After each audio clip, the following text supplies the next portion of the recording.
Hello, my friend. The world of magic, filled with legends and ancient tales, is opening its gates once again. Tonight, in the Gryffindor dormitory by the crackling fireplace, I will share another story with my friends. Join us, for the magic is about to come alive. The fire crackled softly in the hearth, sending golden embers drifting up into the warm, shadowed corners of the room. Outside, a wind stirred the trees, brushing against the window panes with the whisper of distant mountains. And far beyond, where the world stretched into wild places, dragons slept beneath the stars, their breath rising in silver wisps against the night. Charlie Weasley had always felt more at home in the company of dragons than anywhere else. While his brothers had found their places in the ministry, joke shops, and grand adventures, Charlie had chosen a life carved from fire and flight, tending to creatures that most wizards feared to even speak of in hushed voices. Romania had become his home, a vast, rugged land of rolling hills and deep forests, where dragons roamed free, their wings carving shadows across the twilight sky. Tonight, however, the reserve was quiet. A rare peace had settled over the valley, and the only sounds were the occasional rustle of wings or the deep, slumbering breaths of dragons nestled in their cavernous dens. Charlie sat outside his cabin, his boots propped against an old wooden crate, watching the stars. The night smelled of damp earth and smoldering wood, and the crisp air carried the lingering warmth of dragon fire from the enclosures below. He had nearly drifted into sleep when a sharp knock rapped against his door. Charlie blinked, sitting upright. No one visited his cabin this late unless it was urgent. His instincts sharpened. He pushed himself to his feet and strode inside, where a large, burly wizard in dragon-hide robes stood waiting. "Dragomir," Charlie greeted, rubbing the sleep from his eyes. "You look like you've seen a ghost." The older man, his beard streaked with silver and his face weathered from years of working with dragons, exhaled heavily. "Not a ghost," he said gravely. "A dragon." Charlie frowned. That in itself was nothing unusual. They lived among dragons after all. But something in Dragomir's voice sent a ripple of unease through him. "A rogue," Charlie guessed. Dragomir nodded. "An Ironbelly, a big one." Charlie's heart skipped a beat. Ukrainian Ironbellies were the largest dragon breed known to wizards. Colossal, silver-scaled beasts with eyes that gleamed like molten gold. Their wings could blot out the sun, and their strength was unmatched. Even among dragon handlers, an Ironbelly commanded a wary respect. "Ready?" Charlie asked, already reaching for his wand and dragonhide gloves. "The Carpathians," Dragomir said. "A village sent word, fires in the sky, a beast circling the cliffs. Some say it's been attacking their livestock, but others—" He hesitated. Charlie's eyes narrowed. "Others what?" Dragomir hesitated, then lowered his voice. "Others say it's not just a rogue dragon. They say it's cursed." Charlie let out a slow breath, rolling his shoulders. He had heard tales like this before, whispered legends of dragons touched by old forgotten magic, their minds tangled in curses older than the mountains themselves. Most were just stories, born from fear and misunderstanding. But some held truth. "We leave at dawn," Charlie said simply. The wind howled as their broomsticks sliced through the early morning mist, the towering peaks of the Carpathian Mountains rising before them like jagged teeth. Charlie and Dragomir flew in silence, their eyes scanning the craggy cliffs below, searching for signs of the dragon. The village lay nestled in a valley, its rooftops dark against the morning sky. Smoke curled lazily from chimneys, but even from above, Charlie could sense the unease.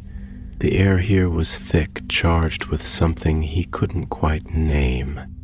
They landed at the edge of the village, where a cluster of wizards and witches waited. Their faces were lined with worry, their eyes darting toward the mountains as though expecting the dragon to appear at any moment. A woman stepped forward, her dark hair streaked with silver. She carried herself with the quiet authority of someone who had seen many things in her life, and yet there was something behind her eyes, an old fear, rekindled. "You are the Dragon Keeper?" she asked. Charlie nodded. "Charlie Weasley, this is Dragomir. I am Anya," she said, shaking his hand with a firm grip. "We are grateful you came. The dragon has been seen near the cliffs, circling the ruins." "Ruins?" Charlie asked. Anya hesitated. "An old place, a forgotten place. Wizards once lived there long ago, but the mountains swallowed them." Charlie exchanged a glance with Dragomir. Something about the way she said it sent a shiver through him, though the morning sun was warm against his skin. "We need to see where the dragon has been," Charlie said. Anya led them through the village, where the streets were unusually empty. Charlie noted the boarded-up windows, the wary glances from those who remained indoors. They passed through the village gates and into the wilderness beyond, where ancient trees loomed over them, their gnarled roots twisting like fingers in the earth. The further they walked, the more Charlie felt it, that strange, electric hum in the air, a whisper of magic older than any spell he had ever learned. And then he saw it. Atop a jagged cliff, silhouetted against the morning sky, the dragon loomed. It was enormous, far larger than any Ironbelly Charlie had ever seen. Its silver scales shimmered like liquid mercury, its wings outstretched, casting vast shadows over the land below. But it was its eyes that held Charlie captive.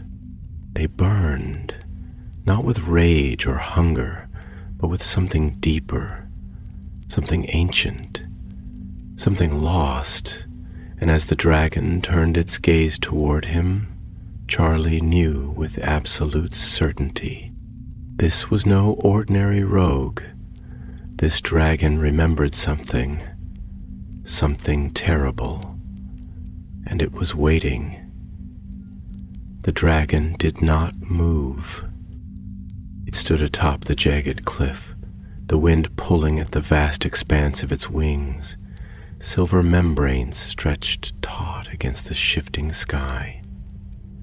Its body was a monolith of gleaming ancient scales, each one shaped like a shard of moonlight forged in fire, its edges dulled by time, yet still bearing the untamed magnificence of something beyond the reach of human hands.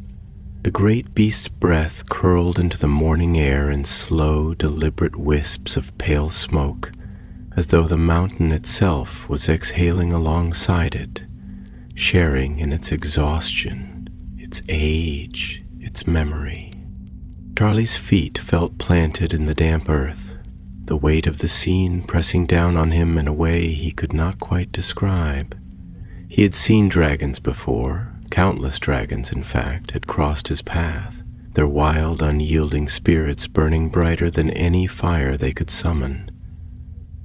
But this was something different. There was a stillness to this one, a gravity, as though it was not merely resting upon the cliffs, but had become a part of them, as if its presence had woven itself into the bones of the mountains, a creature older than the stones beneath it, watching the world move past like the slow turning of celestial bodies.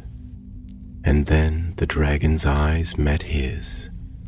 A deep and unfamiliar unease coiled in Charlie's chest. There was no rage in the beast's gaze, no reckless hunger, no wild, untamed instinct. Instead, those molten gold irises burned with something else entirely. An intelligence that ran deeper than words, a sorrow so profound it pressed against him like the weight of the entire sky. "What is this?" Charlie murmured, half to himself, half to the wind that carried the dragon's scent. Charred earth, smoke, and something metallic, like the remnants of a forgotten storm. Dragomir, who had been standing beside him in silence, finally spoke, his voice a low murmur, rough as old bark, yet steady as the mountains they stood upon. "This is no ordinary beast," he said, his words unhurried, as if each syllable carried a burden he had not yet named. "You feel it, don't you, Charlie? The air around it. It doesn't move like it should. It carries something, heavy, like a memory left too long in the dark. There is something in that dragon's eyes that does not belong to a creature of mere flesh and fire." He exhaled through his nose, his breath forming a pale ghost in the chill. "There is something here that should have died long ago, and yet," he motioned to the massive creature before them, "it remains." Charlie swallowed, the dryness in his throat unexpected. His mind was trained to see dragons as what they were, creatures of immense power and natural wonder, beings that defied the neat categorization wizards so often sought to impose on the world.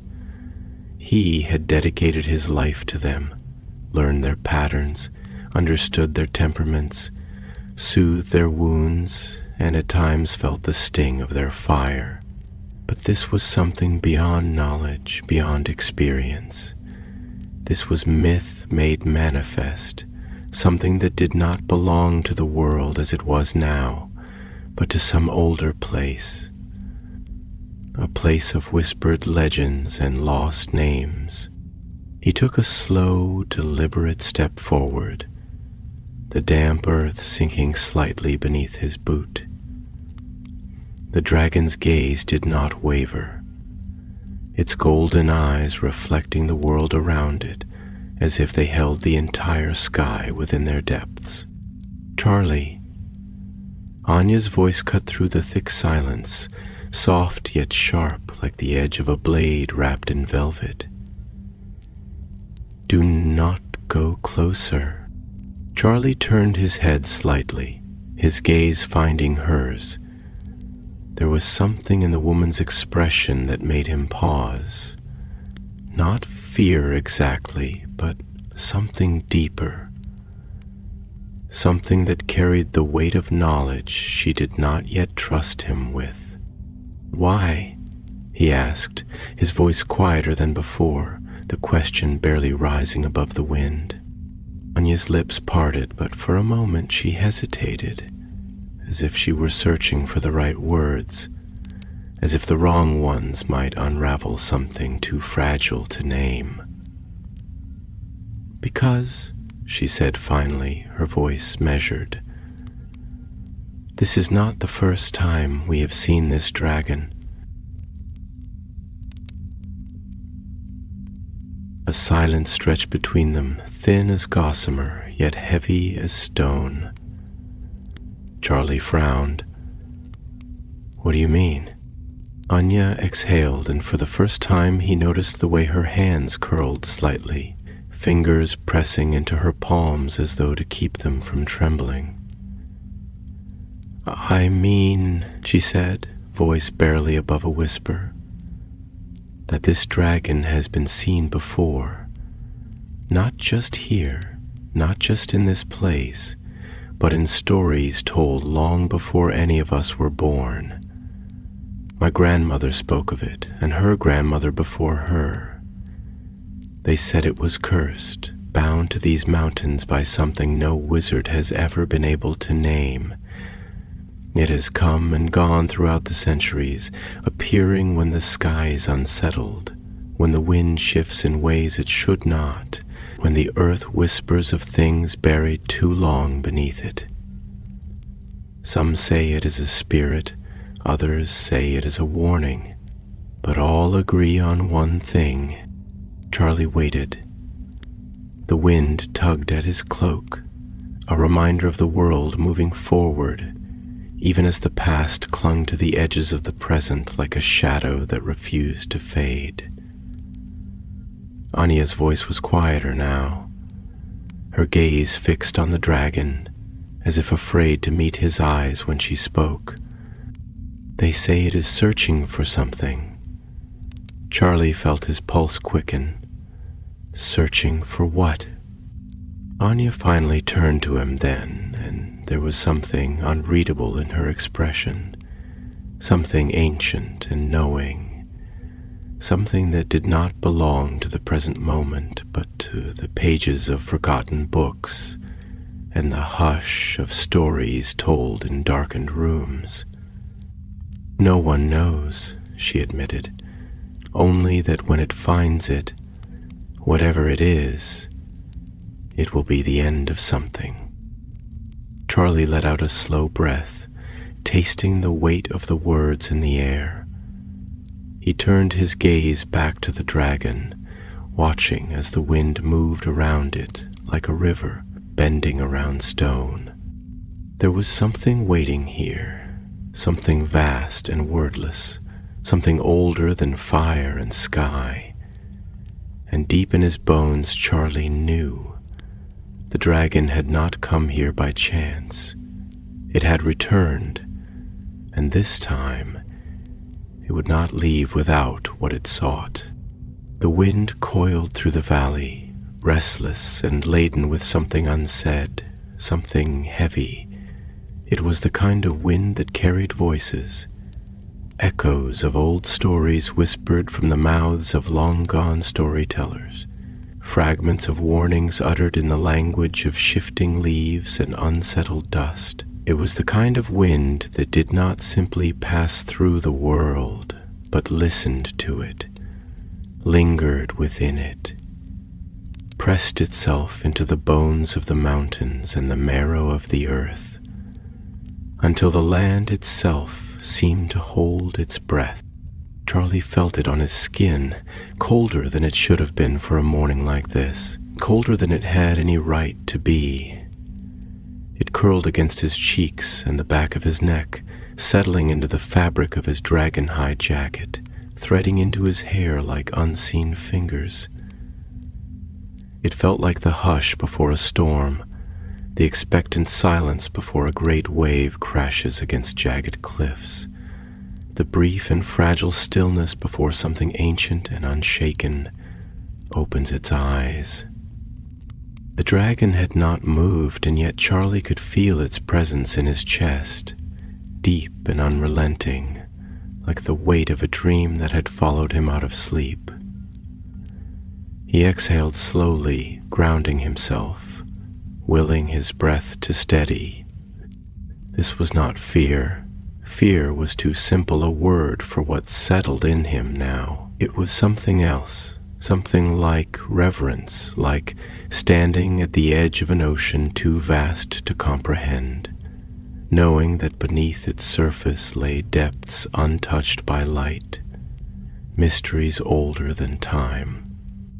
Dragomir, standing beside him, had not spoken in some time. The older man's gaze was fixed on the dragon, his brow furrowed in a way that spoke not of mere concern, but of something deeper. Recognition, perhaps, or the weight of understanding settling into his bones like the slow accumulation of snow on an ancient roof. When he finally broke the silence, His voice was quieter than before, yet no less resolute. "I have known dragons all my life," he said, his words slow, measured, as if each syllable had to be carefully chosen, as if the wrong ones might tip the balance of whatever unseen thing hovered between them and the beast before them. "I have watched them hatch from eggs no larger than a man's fist, seen them take their first trembling steps, their wings too small to carry them. I have felt their fire singe my skin, have seen their rage turn forests to cinder and stone to glass." And yet he inhaled, gaze unwavering. "I have never stood before something like this." Charlie turned to him, studying his profile, the deep lines etched by time and sun, the scar that ran from his temple to his jaw, a relic of some long-ago encounter. There was something in Dragomir's expression that unsettled him, not because it was filled with fear, but because it was filled with something far worse, doubt. "You think the stories are true," Charlie said, not as a question, but as a statement of realization. Dragomir's jaw tightened. "I think," he murmured, "that we are standing in the presence of something that does not belong to this time. And that is enough." Charlie let his eyes drift back to the dragon, to the way its breath curled against the morning air, each exhale like the whisper of a forgotten language, too distant now for human ears to understand. The thought unsettled him in a way he could not yet name. Anya was watching them, her arms crossed over her chest, her fingers pressing into the worn fabric of her sleeves, as if she could anchor herself in the motion, as if she needed something tangible to hold on to. When she spoke, her voice was softer than before, tinged with something almost reluctant, like a confession waiting too long on the edge of a breath. "My grandmother used to tell me stories," she said, her words distant, lost in memory, stories of a dragon that belonged to no age, a creature that had outlived its own time, cursed to wander the sky until the mountains themselves crumbled into the sea. She said that it was once bound to something, an oath, a promise, a piece of magic so old that no wizard alive could name it anymore. She said it did not hunt for food, nor for territory, nor for gold. She said it hunted for something that was taken from it, something that, if ever returned, would change the world. She fell silent then, and Charlie could see it in her eyes, the way the past pressed against the present, the way old words could still cast long shadows. Charlie swallowed, rolling his shoulders as if to shake the weight of her words from his skin. "Do you believe it?" he asked, voice quieter than he intended. Anya hesitated just for a moment, and then she lifted her chin. "I believe," she said carefully, "that we are standing in the shadow of something far older than we understand. And I believe that whatever it seeks, we may not be ready to find it." The wind stirred between them, curling around their boots, shifting the dust at their feet, as though the earth itself was restless. The dragon exhaled again, slow and deliberate, and Charlie could feel the weight of it in his ribs. He did not know what the dragon sought, nor what it had lost, but in that moment he knew one thing with absolute certainty. This was not simply a creature in need of taming. This was something vast, something old, something that did not belong to the world as they understood it. And whatever it was waiting for, it would find it soon. The sky was beginning to change. The sun, still pale and reluctant in the early morning haze, sent feeble light stretching over the mountain ridges, illuminating the jagged cliffs in shades of dull gold and ashen gray. The valley below, once softened by dawn's lingering mist, was now beginning to awaken, the crisp air shifting as the world stirred. The land exhaling its quiet breath after a night spent in silence. But even as the morning stretched its fingers across the peaks, there was an unease to it, a tension woven into the very air, as though the sky itself was holding its breath, waiting for something unseen to unfold. The dragon had not moved.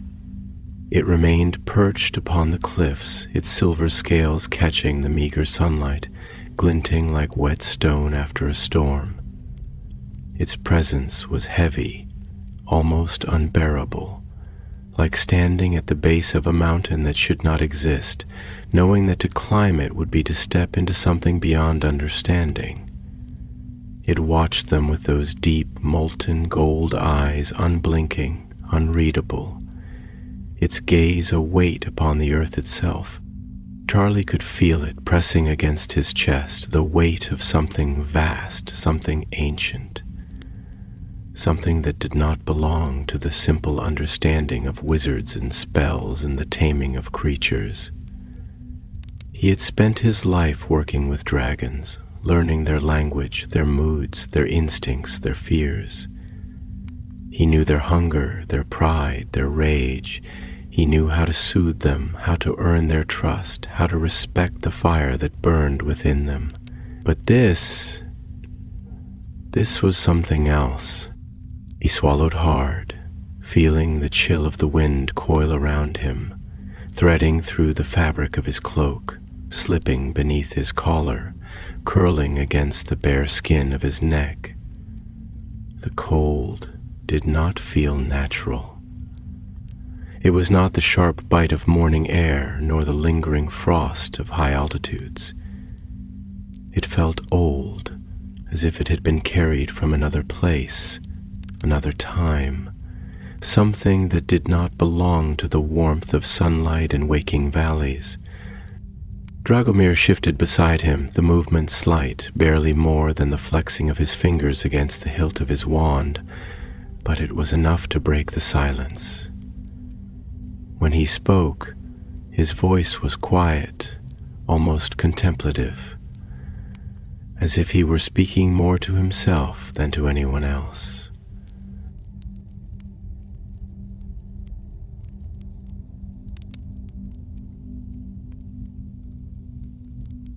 "I have seen many dragons," he murmured, his words slow, deliberate, shaped by something deeper than mere observation. "I have seen them rise from their nests, their wings carving shadows against the sun. I have seen them roar, fire bursting from their throats, shaking the very air with their fury. I have seen them fight, tearing at each other with talons that could break stone, their battles echoing across valleys like the clash of gods. And I have seen them die, great, terrible deaths, their bodies crumbling like fallen stars, their fire reduced to embers, their wings folded into the earth like broken banners." He exhaled, his breath curling in the cold. "But I have never seen one look at me the way this one does." Charlie turned to him, studying the deep lines of the older man's face, the way his brow furrowed as he gazed at the dragon, as though he were trying to see through it, past it, into something hidden beneath the surface. "How does it look at you?" Charlie asked, his voice softer than he intended, his own unease creeping into the spaces between his words. Dragomir was silent for a long moment, the wind tugging at the edges of his cloak, his eyes never leaving the creature perched upon the cliffs. "Like it remembers me," he said finally. Charlie felt something cold settle in his stomach. Anya, who had been standing slightly apart from them, turned her gaze toward Dragomir, her dark eyes sharp, searching, as though trying to pull meaning from the spaces between his words. "You've seen it before," she said, not as a question, but as a quiet realization. Dragomir's jaw tightened. "Not with my own eyes," he admitted, his voice rough, worn like stone weathered by time, "but in stories, in warnings, in old words spoken in the quiet of firelight when the night was long and the wind carried things it should not." Charlie felt the weight of it pressing against his ribs, the unspoken truth in Dragomir's voice, the way the past seemed to cling to the air around them, stretching its fingers through the cracks of the present. He turned his gaze back to the dragon. It was still watching them, still unmoving, still silent, its massive chest rising and falling with slow, steady breaths, as though the entire mountain were breathing alongside it, and yet, in its stillness, there was something expectant, something waiting, something that made the air feel too tight, too thin, as if they were standing not in the waking world, but in the hushed space between dreams and memory. He stepped forward, just slightly, just enough to feel the shift beneath his boots, the solid weight of the earth grounding him, anchoring him against the dizzying pull of whatever unseen thing lingered in the space between them and the beast before them. "If it remembers something," he said carefully, his voice steady despite the way his pulse had begun to quicken, "then what does it want?" Anya's gaze did not waver from the dragon, but there was something in her expression, something distant, something that did not belong to this moment alone. "It is looking for something," she said quietly. "Something lost, something stolen." Charlie felt a slow chill creep along the back of his neck, not from the wind, but from the weight of her words, the way they settled into the air like the final notes of a song long forgotten. "Then we have to find out what it is," he said, the words tasting heavier than they should, as though he had just spoken something into being, something that could not be taken back. The dragon exhaled, a slow breath curling into the sky, dissipating into the morning air like a whispered answer. And far below, beneath the earth, something stirred. The air had changed. Charlie could feel it pressing against his skin, not with the usual bite of the mountain wind, but with something else entirely, something deeper, something that did not belong to the world of men and reason and logic. It was not a gust nor a shifting of temperature, but a stillness, an unnatural quiet that spread through the valley like ink seeping into cloth. It curled through the grass and settled in the heavy folds of his cloak, wrapped itself around his boots, wove through the cracks in the stone beneath his feet. It was the kind of silence that preceded a storm, the kind of hush that lingers before a great tide pulls away from the shore, gathering itself for something inevitable, something unstoppable. The dragon had not moved, and yet Charlie felt its presence deepen, as though it was no longer merely a creature resting upon the cliffs, but something far greater, something vast, something eternal. Its golden eyes, molten and endless, remained fixed upon them, unblinking, unrelenting, and Charlie had the sudden, unnerving feeling that it was not just watching them, but seeing through them. He had spent years studying dragons, learning their instincts, their habits, their moods. He had seen their fury and their hunger, their power and their cunning. He had felt the heat of their fire and the weight of their breath, had heard their growls ripple through the sky like distant thunder. But never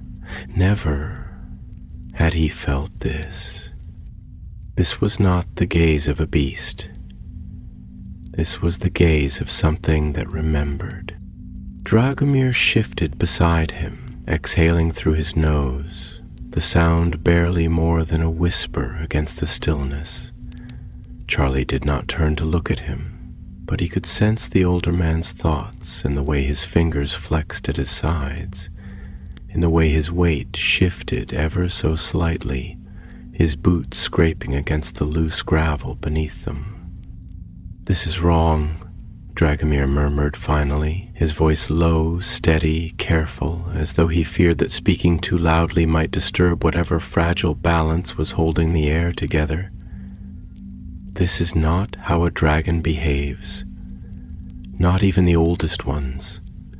Not even the ones who have seen wars and fire and centuries pass like falling leaves." His fingers twitched.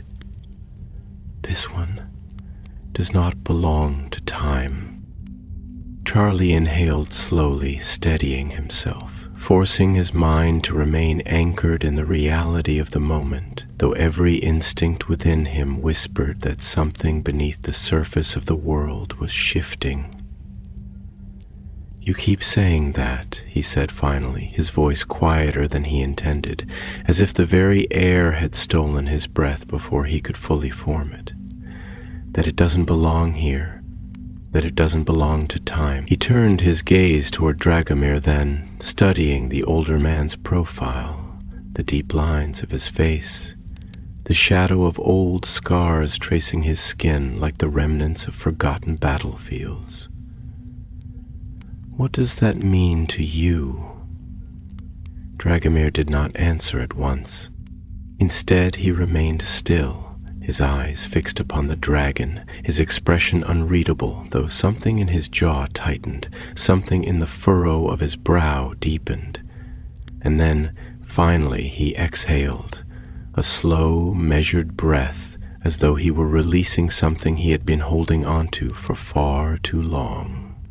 "It means," he said, his voice low, deliberate, shaped by something deeper than mere words, "that we are standing before something that should not exist."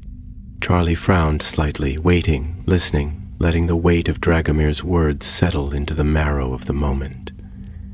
"There are stories," Dragomir continued, his voice quieter now, more reflective, as though he were not merely speaking, but remembering old stories. Older than wizards, older than even the first spells carved into stone.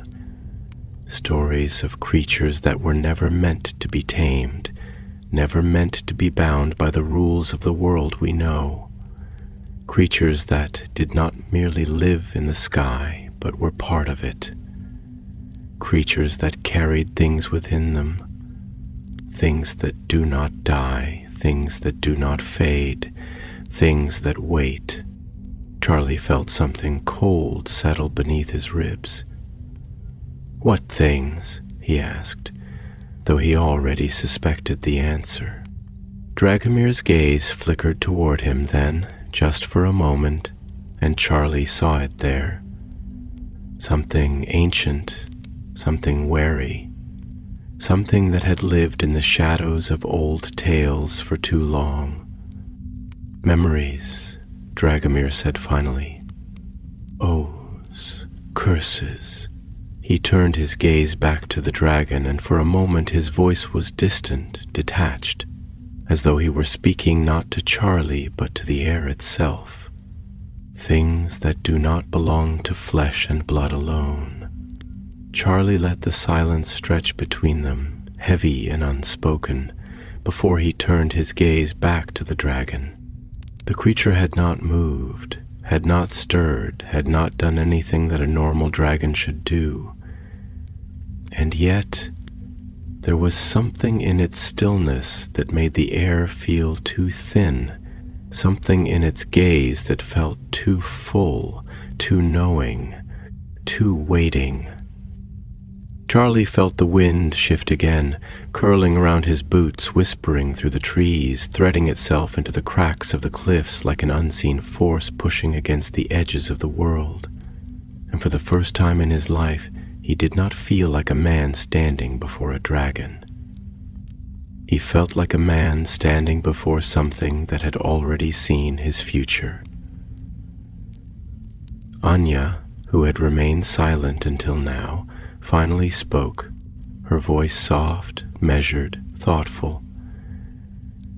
"If it remembers something," she said, her words weaving into the air like the last notes of a song waiting to be finished, "then what happens when it finds it?" Charlie turned toward her, watching the way her hands curled slightly at her sides, the way her gaze did not waver from the dragon, the way her voice carried something beneath the surface, something like fear, but not quite. "I don't know," he admitted.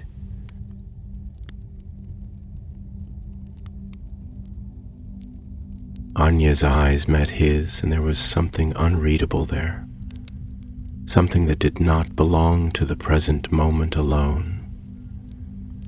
"Then we should be afraid," she said simply. Charlie did not disagree. Far above them, the dragon exhaled another slow breath, and in the depths of the valley, the earth trembled. The land itself seemed to shift, though no stone had moved, no branch had stirred. It was something deeper, something beneath the surface of the visible world, a shifting not of earth and rock, but of meaning, of the silent architecture that held the past together. Charlie could feel it in the marrow of his bones, an awareness that did not come from logic or understanding, but from something older, something instinctual. It was as if the weight of time itself had bent slightly, the air thickening in response to something unseen, something just beyond the reach of words. The wind moved sluggishly now, reluctant, curling through the valley as if it too could feel the shift.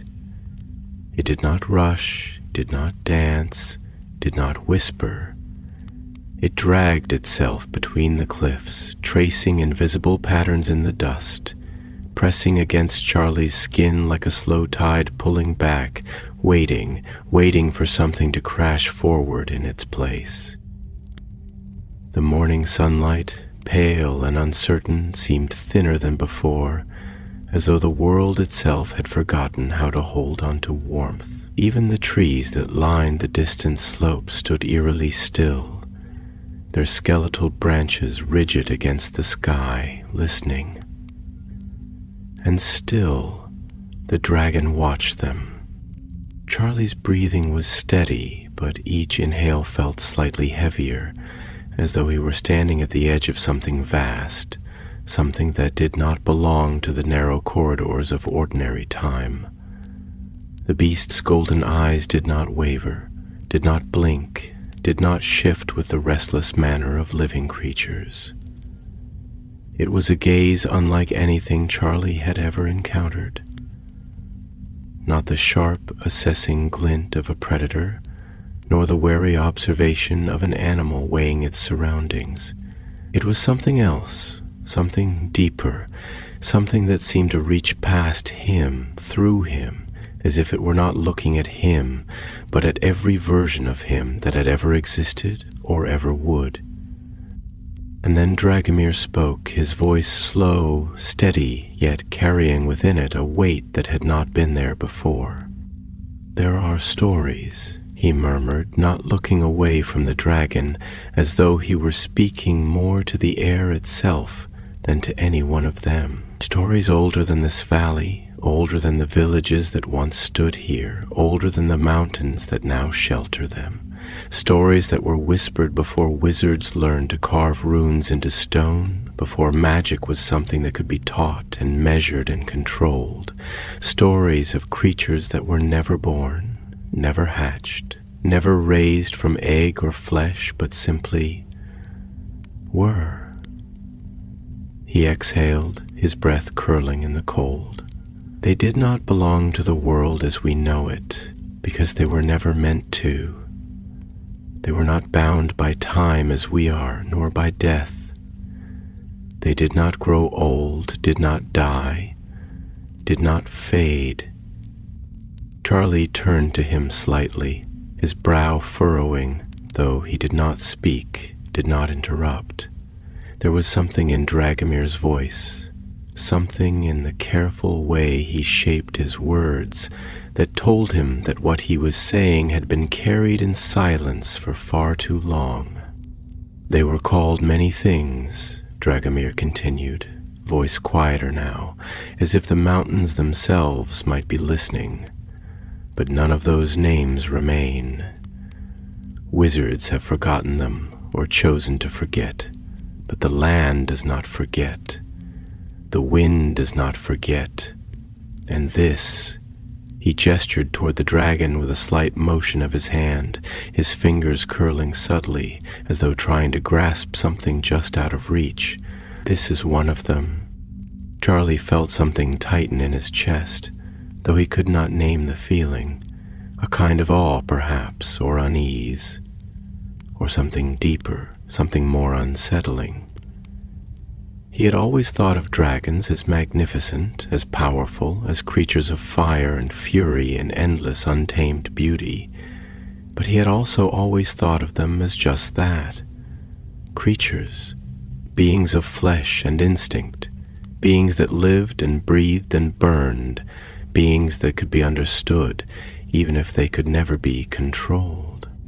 But if Dragomir was right, if this was not merely a dragon, but something beyond that, something that did not belong to time or memory or the natural rhythms of life, then what did that mean?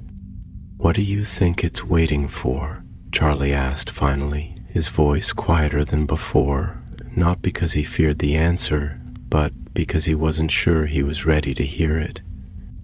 Dragomir was silent for a long moment, and then he exhaled, his gaze still fixed on the creature before them, his expression unreadable. "I don't know," he admitted. "But I think whatever it is something that was taken. And I think it is something that should never have been lost." Charlie felt a slow shiver creep along his spine. Anya, who had remained quiet, listening, absorbing, finally spoke, her voice low and thoughtful, her dark eyes sharp with a kind of understanding that did not come from books or spells, but from something older, something carried through blood and time. "If something was taken," she said softly, "then someone took it. And if this creature has been waiting, if it has been watching, if it has carried this silence for longer than we can comprehend," she hesitated, then continued, her voice barely above a whisper, "then whoever took it must have known what they were doing." Charlie turned toward her, his thoughts unraveling in directions he could not yet grasp. The wind pressed against him again, colder than before, curling around the edges of his cloak, as if urging him to move, to act, to step forward into something he did not yet understand. He turned back to the dragon, exhaling slowly, steadying himself, and then, without fully knowing why, he took a step forward. Dragomir tensed beside him, but did not stop him. Anya inhaled sharply, but did not call him back. Charlie took another step, and another. The earth beneath his boots felt heavier, as though he were walking not on solid ground, but on the edge of something unseen, something fragile, something that might collapse beneath him at any moment. And still the dragon did not move. It only watched, and then very slowly, very deliberately, it inhaled. The sound was deep, rumbling, ancient, like the stirring of mountains, like the shifting of the earth itself, like something vast and buried, remembering what it was meant to be. And far below, beneath the valley, beneath the stones and roots and forgotten things, something trembled, something old, something waking. The air around Charlie felt thick, weighted with something more than the crisp bite of the mountain cold. It was as if time itself had slowed, thickening like sap in winter, stretching each second into something longer, something more fragile, something that could be broken with a single misplaced breath. The earth beneath his feet was no longer merely earth. It felt ancient, heavy with unspoken history, with the weight of things that had long since settled into the marrow of the land and would not be moved. Every step he took felt like it left an imprint on more than just the ground, like it pressed into the fabric of something unseen, something buried beneath layers of time and silence, waiting to be uncovered. And the dragon was still watching. Its eyes burned, golden and deep, vast and endless as molten metal. Yet there was no rage in them, no hunger, no simple primal instinct. There was only awareness, stretching outward, consuming the space between them. It was the gaze of something that had lived long enough to see the world change around it, long enough to know that all things, kingdoms, mountains, rivers, even the stars themselves, could be worn down by time, but that some things, the oldest things, the most sacred and cursed and forgotten things, could not be destroyed, only hidden. Charlie swallowed against the weight of that realization. Behind him, Dragomir had not moved, though Charlie could feel his presence like the silent weight of stone, the careful stillness of a man who had seen too much, who had walked paths he would never speak of, and carried truths that could never be fully told. Anya stood just beyond them, her dark eyes unreadable, her fingers curled tightly around the fabric of her cloak, as if grounding herself, as if tethering her body to the world before her mind could slip too far into the uncertainty of what lay ahead. And beneath them all, the ground still trembled, not with the violent, sudden force of an earthquake, but with something deeper, slower, more deliberate, like a heartbeat, like the breathing of something vast and unseen, something stirring from a long, dreamless slumber. Charlie exhaled slowly, steadying himself, knowing that whatever was happening here, whatever unseen threads had been woven into this moment, into this valley, into the bones of the world itself, they had already been set in motion long before he had arrived, and yet he was here now, and the dragon was waiting. He took another step forward, feeling the way the cold bit at his skin, the way the wind curled around him, whispering against his ear like the last breath of a forgotten language. And then, at last, he spoke. "What are you looking for?" His voice was quiet, steady, but it carried through the silence like a stone dropping into still water, rippling outward, touching something unseen. The dragon did not answer, not in words, not in sound, not in any way that could be understood through the limitations of language. But something changed. Its gaze, deep and burning, did not waver, but Charlie felt it shift, felt the space between them tighten, as if something unseen had reached toward him, brushing against the edges of his thoughts. It was not a voice, not a whisper, not a presence he could grasp, but it was there, lingering, pressing against the boundaries of his mind like fingers tracing the edge of a locked door. Dragomir inhaled sharply behind him, and Charlie could feel the tension in the air shift. Anya, her voice barely more than a breath, spoke next. "It doesn't see us the way we see it." Her words were slow, measured, the kind of realization that had been forming for a long time, settling into place like puzzle pieces she had not known she was collecting. "We are looking at a dragon, but it is looking at something else." Charlie turned to her slightly, frowning. "What do you mean?" Anya exhaled, and there was something haunted in the way her gaze flickered toward the dragon, something distant in the way she shaped her words. "I mean that if this is what Dragomir says it is, if this is not just a dragon, but something older, something bound to something else, something lost, something stolen, then we are not just people standing in a valley speaking to a creature.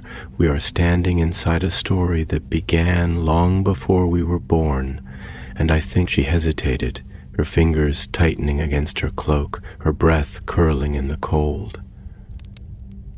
"I think it is looking for something that is not here." Charlie felt the weight of her words settle against his chest, pressing against something in him that had already begun to unravel, already begun to stretch towards something he could not yet name.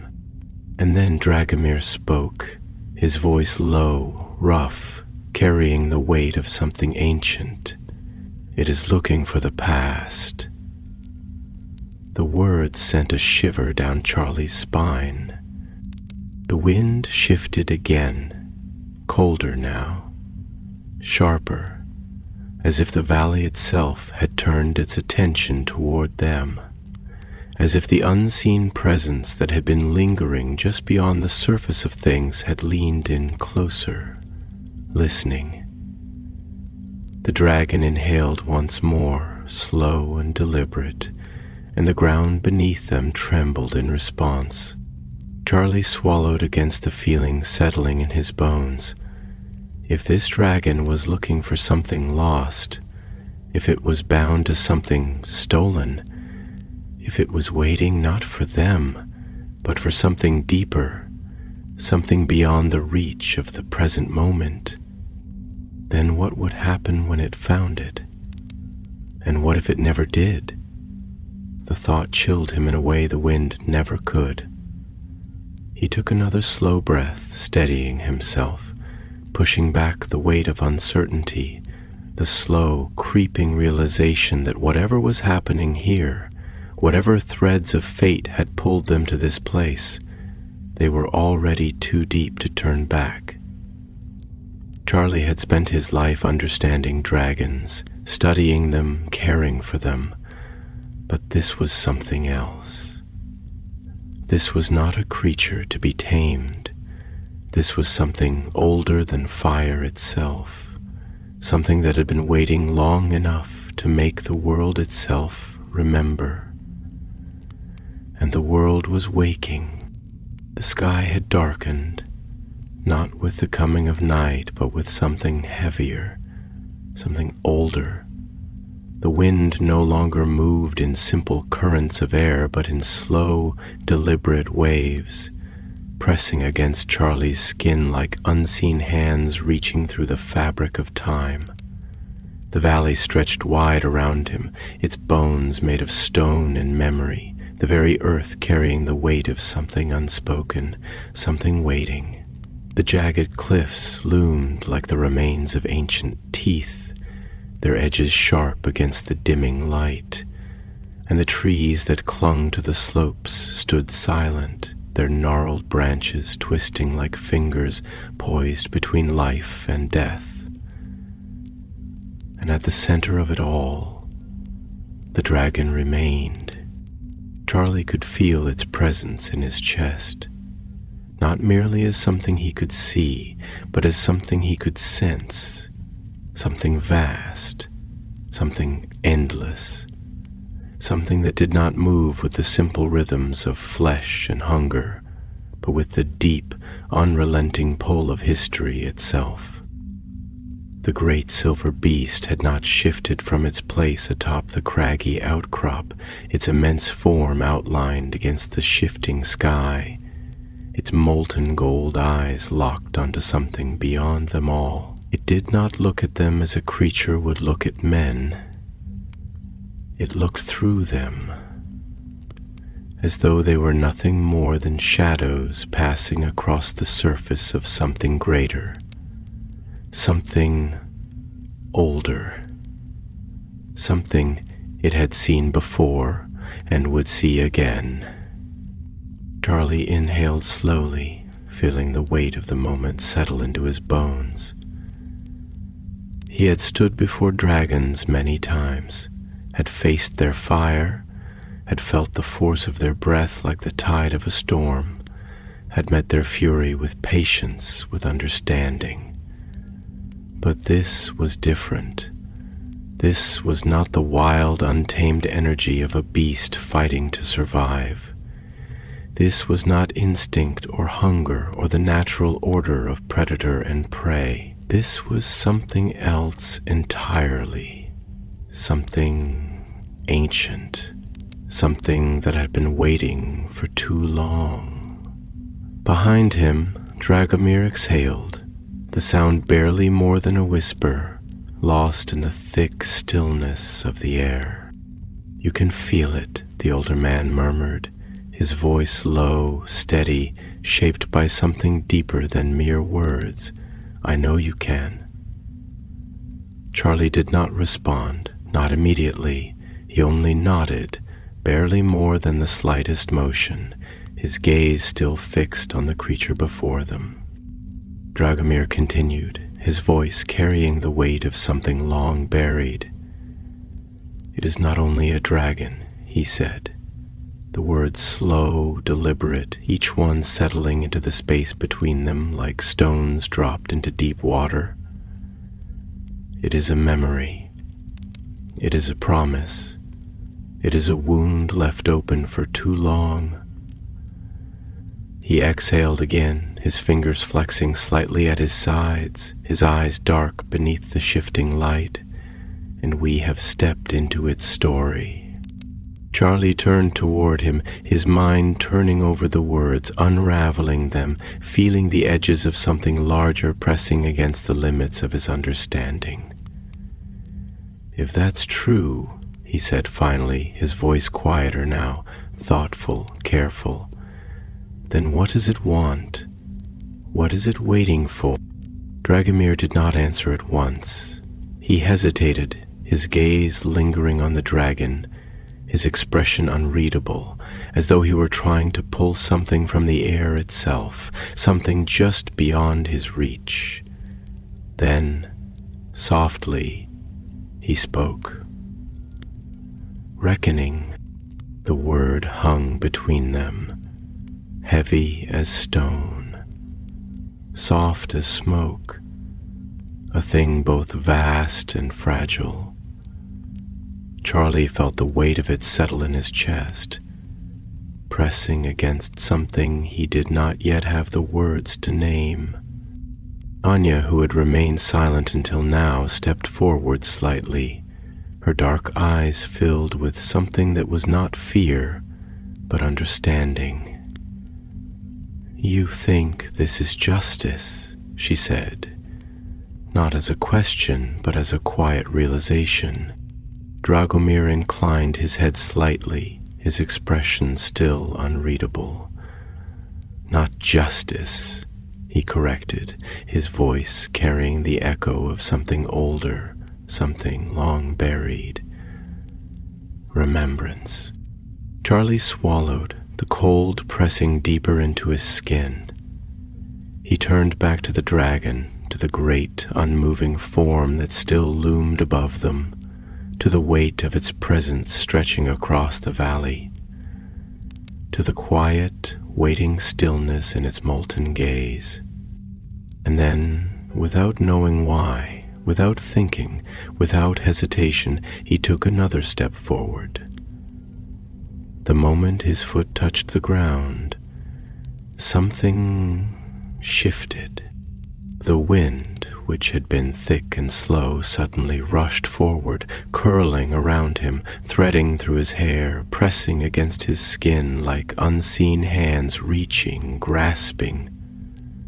The earth beneath him seemed to hum, a deep, resonant sound that did not come from the stones or the trees or even the sky, but from something beneath it all, something vast and unseen, something waking.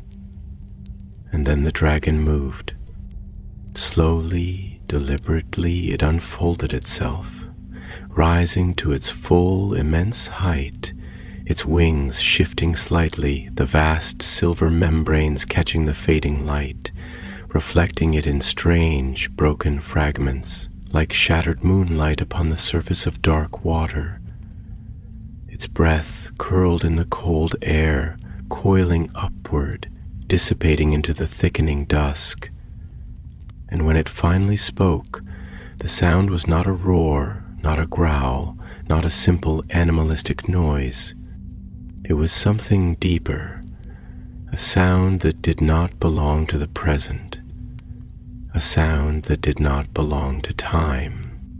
And deep beneath them, beneath the stone and the roots, and the forgotten things buried beneath the weight of centuries, something answered, something vast, something waiting. Charlie's breath caught in his throat, his pulse quickening, his thoughts unraveling, stretching outward, reaching for understanding, for something to hold on to in the midst of whatever was unfolding around him. And then, as the dragon exhaled, as the ground beneath them trembled, as the wind howled through the valley like the ghost of 1,000 voices whispering at once, Charlie understood. It was not here to burn. It was not here to destroy. It was here to remember.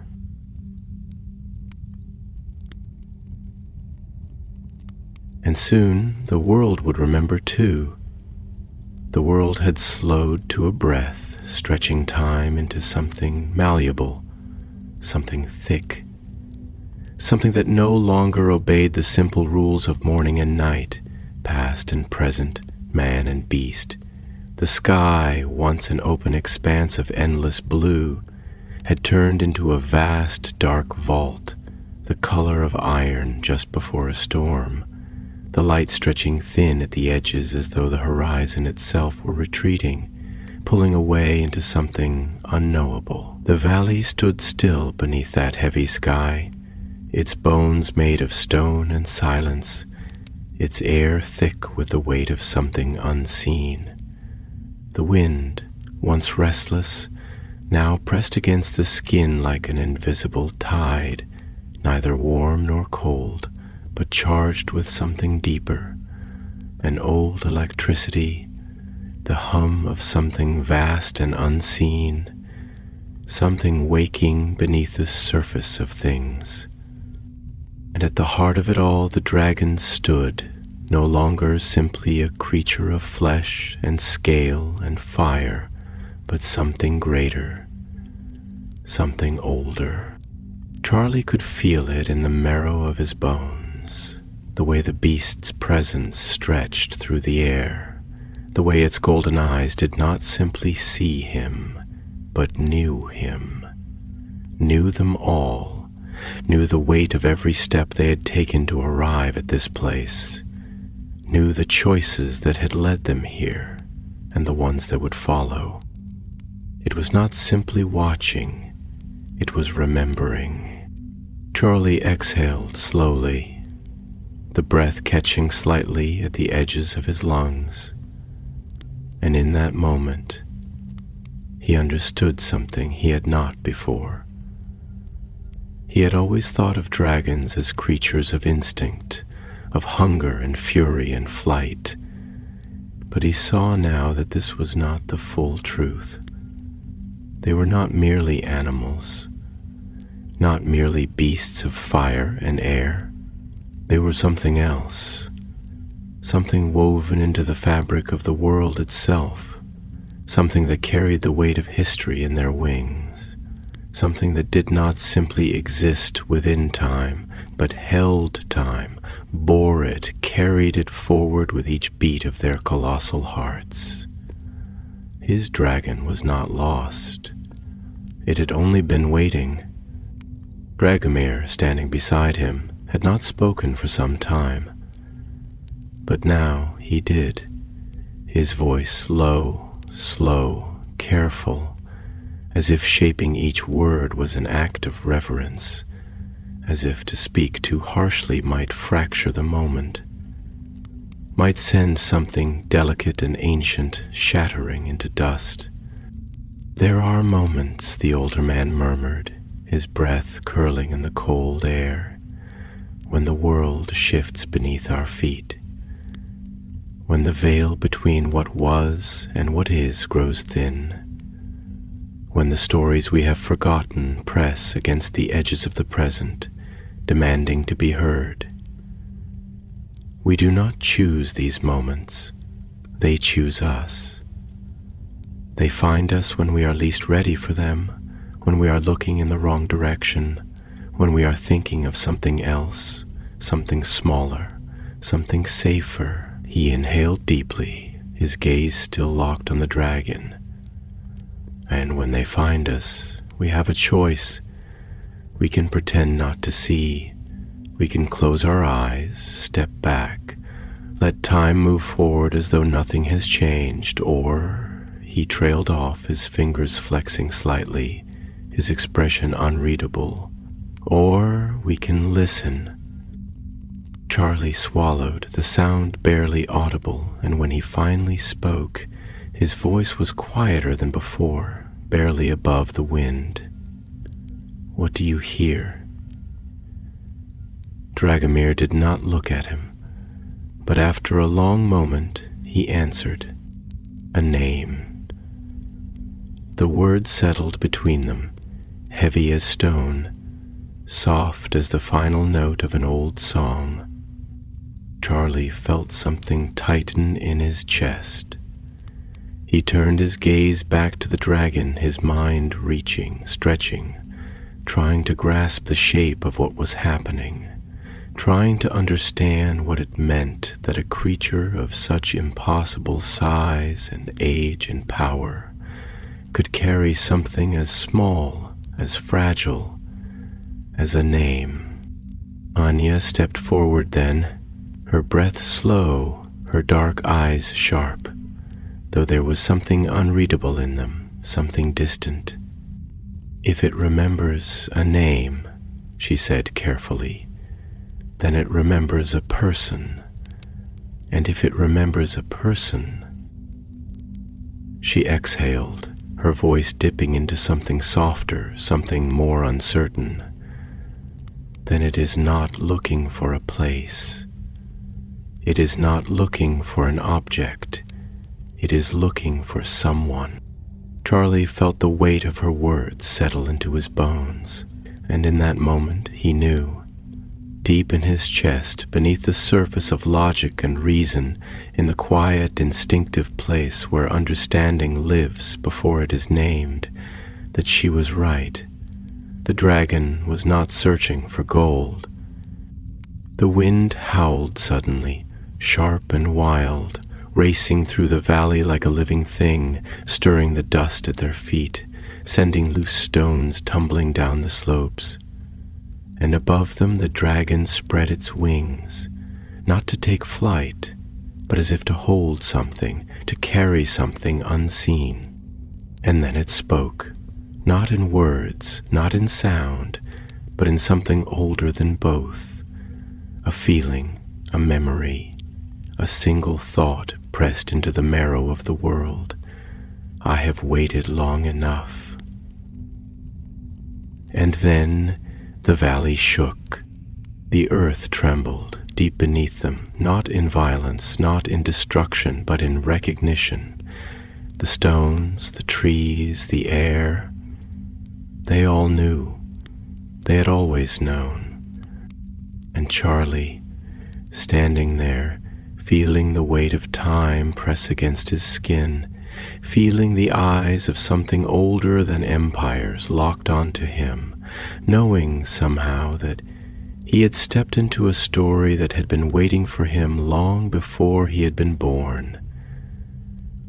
Understood, the dragon had been searching, not for vengeance, not for war, but for remembrance, for the one thing that had been lost, for the one thing the world had tried to forget, and now it had found it. The wind roared, the sky cracked open, and the past, long buried, rose to meet them. The wind had settled, not in the way that winds normally do, fading into quiet before rising again in some distant place. No, this was different. This was a settling of something deeper, something that had been restless for too long. It was as though the land itself had released a breath it had been holding for centuries, as though the very bones of the mountains had exhaled, relieved of a burden too heavy to carry any longer. Charlie stood at the edge of the valley, his boots pressed into the damp earth, the last remnants of dust curling in the cold air around him. The sky had lightened, its iron-colored weight thinning into something softer, something that no longer pressed against his skin like an unseen hand. The dragon had not left. It still remained, its great silver form stretched across the cliffside, its wings now folded, its breath slow and steady. But something had changed. The great golden eyes, once filled with a knowing so vast it had threatened to consume everything, now held something else, something quieter, something complete. Dragomir was beside him, silent, his gaze distant, the lines on his face deeper now, as though he had aged in the space of a single breath. There was something about him now that seemed lighter, though Charlie knew that whatever knowledge the older man carried, whatever stories he had left unspoken, they would remain his own. Anya stood a few feet away, her hands tucked into the folds of her cloak, her dark eyes unreadable. She had not spoken since the sky had cleared, since the name, whatever name it had been, had passed from the dragon's memory into the air, released, like the last note of a song that had waited too long to be sung. Charlie let out a slow breath, feeling the weight of everything settle inside him. He had spent his life studying dragons, learning their moods, their instincts, their wild and untamed hearts. But this was something else entirely. He had stepped into a moment that did not belong to him, a story that had been written long before he had ever drawn breath, and now it was done. But even as the valley stood quiet, even as the past folded itself back into the world like an old book gently closing, Charlie knew that something had changed. not in the way that war changes things or in the way that destruction leaves its mark, but in the way that remembering changes things. The world was different now, not because something had been lost, but because something had been found. Dragomir exhaled beside him, the sound barely more than a whisper, and for a long moment neither of them spoke. Then, finally, the older man said, "You understand now." Charlie didn't answer immediately. He only let the words settle, let the silence stretch between them, let the weight of it all press into the spaces between his ribs. And then, finally, he nodded. "Yes." Dragomir turned toward him, his dark eyes sharp, assessing but not unkind. "And what will you do with that understanding?" Charlie considered the question. It was not an easy one.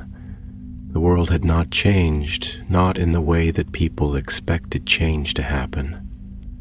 No cities had fallen, no kingdoms had risen, no great magic had been unleashed upon the land, and yet something had shifted, something had moved beneath the surface of things, something that no wizard, no historian, no seeker of knowledge could ever fully name. And that, Charlie realized, was enough. "I think," he said slowly, carefully, feeling the words form not just in his mind but in his chest, in the very core of himself, "that I'll remember." Dragomir watched him for a long moment, then nodded. Not in agreement, but in understanding. And that was enough, too.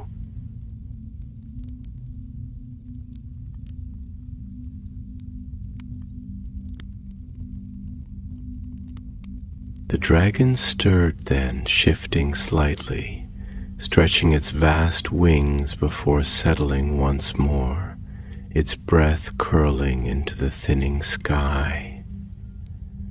It was not waiting anymore. It did not need to. Whatever it had come here for, whatever had kept it bound to this place, it had been fulfilled, and now, like all things that have been set free, it would go where it needed to go. Charlie did not need to know where that was. He only needed to know that it was right. Anya stepped forward then, drawing her cloak tighter around her, her dark eyes flickering between them. "It's over," she said, though there was something in her voice that made Charlie think that she too knew that endings were never truly endings. He nodded, glancing toward Dragomir once more, then toward the dragon, and then, without another word, they turned and left the valley behind. The wind did not follow them. It stayed there, resting at last, and the world, older now, heavier now, wiser now, moved forward once more.